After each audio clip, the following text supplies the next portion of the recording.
नमस्कार दोस्तों, मेरा नाम है साइबर इविल और मैं आपका स्वागत करता हूँ एक नई दिल दहला देने वाली भूतिया कहानी के साथ। मई का महीना था, कड़ाके की गर्मी पड़ रही थी। रेशमा दोपहर में अपनी साइकिल उठाई और गांव से बाहर अपने बगीचे की ओर चल दी। उसका बगीचा तालाब के किनारे था। इस बगीचे में आम और महुए के पेड़ ज्यादा थे। यह बगीचा गांव से लगभग 1 किलोमीटर दूरी पर था। बगीचे में पहुंचकर पहले तो रेशमा खूब साइकिल को पूरे बगीचे में दौड़ाई और पसीने से तरबतर हो गई। बगीचे के बीचों बीच में एक मोटे पेड़ के नीचे साइकिल खड़ी करके दुपट्टे से चेहरे का पसीना पहुंचा। पता नहीं रेशमा को क्या सूझा कि वह उसी पेड़ के नीचे अपना दुपट्टा बिछाकर पर लेट गई। चारों में खोई हुई थी कि उसे ऐसा महसूस हुआ कि उसके सिर के तरफ कोई बैठकर उसके बालों में उंगलियां पिरो रहा हो। ऐसा लग रहा है कि कोई बहुत ही प्रेम से बालों को सहलाते हुए अपनी उंगलियां उसमें पिरो रहा है। आज रेशमा को एक अलग ही आनंद मिल रहा था, जिसमें उसके यौवन की खुमारी भी थी।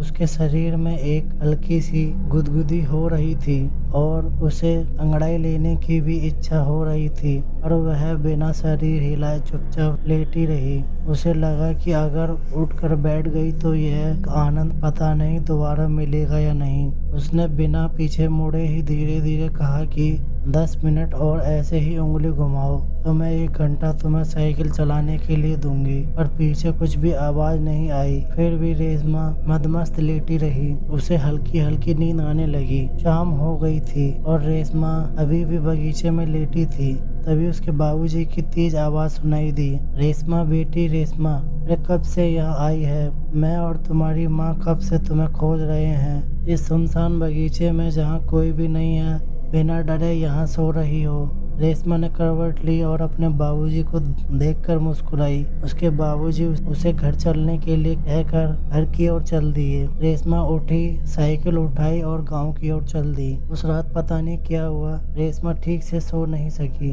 करवट बदलती रही। जब भी सोने की कोशिश करती, उसे बगीचे में घटी आज दोपहर की घटना याद आ जाती। वह बार बार दिमाग पर जोर डालकर यह जानना चाहती थी कि आखिर वो कौन था।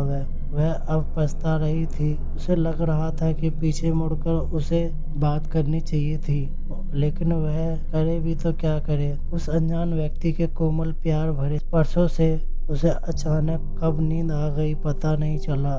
अगर उसके बाबूजी बगीचे में पहुंचकर उसे नहीं जगाते तो पता नहीं कब तक सोती रहती।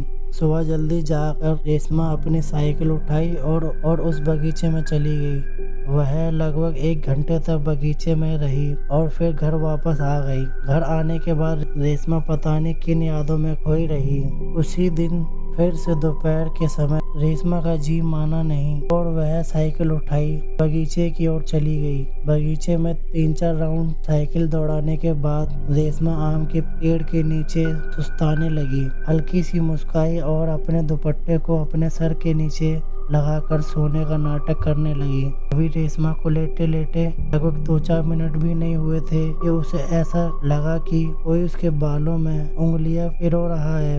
वह कुछ बोली नहीं, पर धीरे धीरे अपना हाथ सर पे ले गई। वह उस उंगलियों को पकड़ना चाहती थी जो उसके बालों से खेलते हुए उसे खूब आनंद महसूस करवा रहे थे, पर उसने ज्यों ही अपने हाथ अपने सर पर ले गई, वहाँ उसे कुछ नहीं मिला। पर ऐसा लग रहा था कि अभी भी कुछ उंगलियां उसके बालों से खेल रही है। रेशमा को बहुत ही अचंभा हुआ और वह तुरंत उठकर बैठ गई। सिर घुमाकर देखी तो गजब हो गया, पीछे कोई नहीं था। उसे लगा कि शायद जो था वह पेड़ के पीछे छिप गया हो। फिर वह उठकर खड़ी हो गई और पेड़ के पीछे चली गई, पर वहाँ भी कोई नहीं मिला।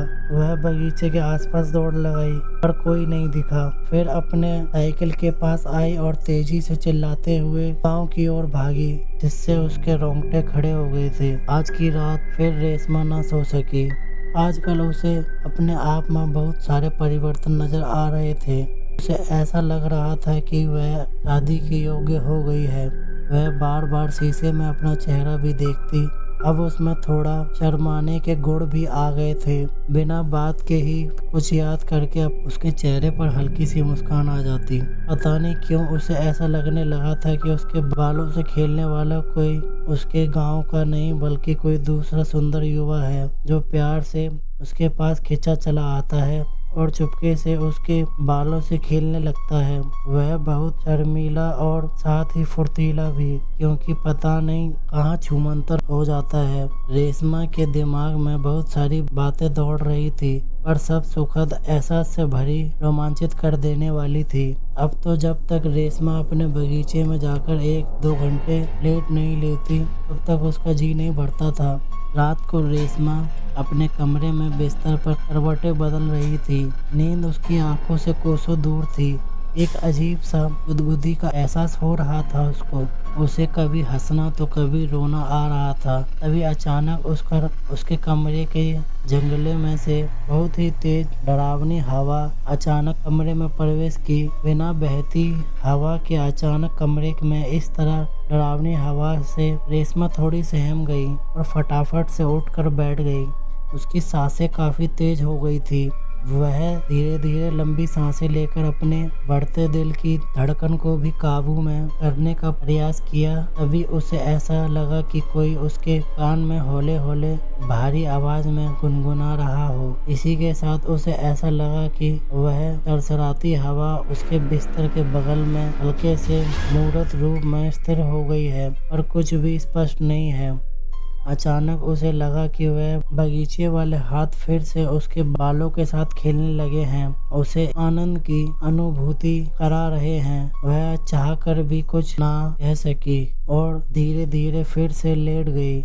उसके लेटते ही ऐसा लगा कि उसके कमरे में रखी एक खाट सरकते हुए उसके सिरहाने की ओर आ रही है। वह करवट बदली, उस खाट की ओर नजर घुमाई। तब तक वह खाट उसके सिरहाने आकर लग गई। फिर वह फिर से चुपचाप बिस्तर पर लेट गई। उसके लेटते ही वह कोमल हाथ फिर से उसके बालों से खेलने लगे। वह एक दूसरी दुनिया की सैर पर निकल गई। वह इस दुनिया की इकलौती राजकुमारी ही थी जिसे एक अपने सेवक से प्रेम हो गया था। वह इस दुनिया में आनंदित होकर विचरण कर रही थी। अचानक रेशमा को इस दुनिया से बाहर आना पड़ा, क्योंकि उसे लगा कि उसका सिर पकड़कर कोई जोर जोर से हिला रहा है, यानी जगाने की कोशिश कर रहा है। रेशमा को लगा कि कहीं यह उसका सपना तो नहीं, और वह तो जगी हुई थी। वह उठकर बैठ गई। फिर उस कमरे में शुरू हुई एक ऐसी कहानी जो रेशमा को उसके पिछले जन्म में लेकर चली गई थी। रेशमा बिस्तर पर सावधान पोजीशन में बैठी हुई थी। खाट पर मूर्ति रूप में पूरी तरह से स्पष्ट हवा विराजमान था और वहां से एक मर्दानी भारी आवाज सुनाई दे रही थी। वह आवाज कह रही थी, रेशमा तू मेरी है, सिर्फ मेरी। मैं पिछले 2-3 जन्मों से तुझे प्रेम करता आ रहा हूँ। मैंने हर जन्म में तुझे अपनाने के लिए कुछ न कुछ गलत कदम उठाया है, पर इस जन्म में मैं तुझे सच्चाई से पाना चाहूँगा। वह आवाज आगे बोली, याद है पिछले जन्म में भी मैं तुझे बहुत प्रेम करता था, पर तू मेरे प्रेम नहीं समझ सकी। मैं भी बावला पागल तुझे पेड़ से धक्का दे दिया। मैं वही हूँ, पर अब बदल गया हूँ। भले आत्मा हूँ, एक प्रेत हूँ, पर अब मैं अपनी प्रियतमा का कोई अहित नहीं करूँगा और अब उसे नफरत से नहीं प्रेम से जीतूंगा। उस हवा रूपी आवाज की बातें सुनकर रेशमा एक पागल प्रेमी की तरह उठकर उस कुर्सी पर विराजमान मूर्त पर स्पष्ट हवा से लिपट गई। वह सिसक कर कहने लगी, तू जो भी हो और है मेरा प्रियतम, मैं अब तेरे बिना नहीं जी सकती। तू अब देर न कर और मेरी मांग में सिंदूर भर और मुझे अपना बना ले, सदा सदा के लिए अपने साथ ले चल। इतना कहने के बाद रेशमा पता नहीं अचानक क्या हुआ, वह बिस्तर पर गिर गई। सुबह सुबह रेशमा के माता पिता रेशमा के कमरे का दरवाजा पीटे जा रहे थे और वह उठने का नाम नहीं ले रही थी। रेशमा के माता पिता बहुत ही परेशान है। रेशमा के कमरे से कोई हलचल नहीं आ रही है। आसपास के कुछ लोग भी इकट्ठे हो गए हैं। सब चिल्ला चिल्ला कर रेशमा को जगाना चाहते हैं।